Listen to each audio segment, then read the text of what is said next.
Every morning when I get up, I do some motivational reading, and then I reach for my journal and I began to write in it. And this morning was no different, except for the sky was falling. There was a massive snowstorm. I mean, it probably ended with like maybe 7 or 8 inches of snow. It was a kind of snowstorm that brought everything to a halt. And it was a good thing because it meant that I could spend more time in my window seat, sitting on top of the radiator, warming my bum. My favorite place. But this morning, for some reason, I guess I was feeling a little, I don't know, more introspective than usual. And instead of reaching for the journal that I was currently writing in, I start reaching back. You see, I've been journaling for over 20 years, and I have them all. I never write thinking that I will ever read them again. I never write, as a matter of fact, I write praying that nobody will read them.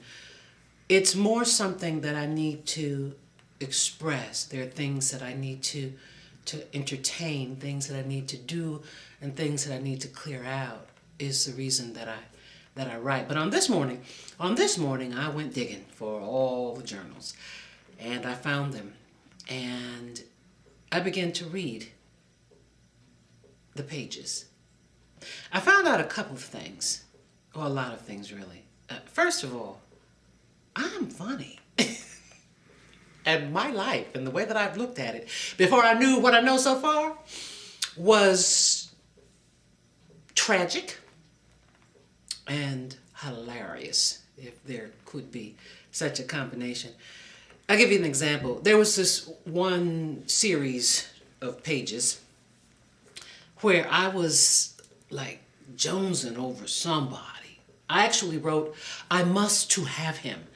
Clearly I had heard that on some, I don't know, movie or I don't know, whatever. But as I'm reading, I'm thinking, wow, who was he? So I read on. Who was he? I never wrote his name down. Now, I was so caught up in the feeling of what I was feeling when I wrote that I laughed at the fact that I could not even remember who he was, which taught me another important lesson, that this too and all things shall pass. But the thing that I really want to share, because it was something that I found absolutely amazing. As I continued to read through the pages, I laughed, I cried, but I found one thing screaming from those pages: the life that I am living right now. I have suggested to other people that they journal.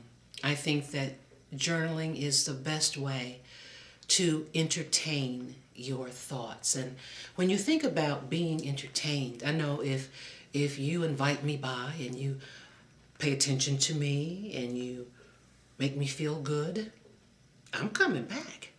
It's what we do with our dreams when we write them down, when we honor them, when we entertain them. You see, in those pages, I had written my dreams, I had written my fears, I had written my prayers, and I had written the life that I am living today. It was an amazing thing to learn and a very powerful thing to share. So I want to encourage you, if you have not, to get a journal, get a pen, and put it to pad. Now, I know most people who I make this recommendation to say, well, what do I write? Your life. Write it down. Because I promise you, if you do, then you too can realize that your life has been written in between the pages. This is what I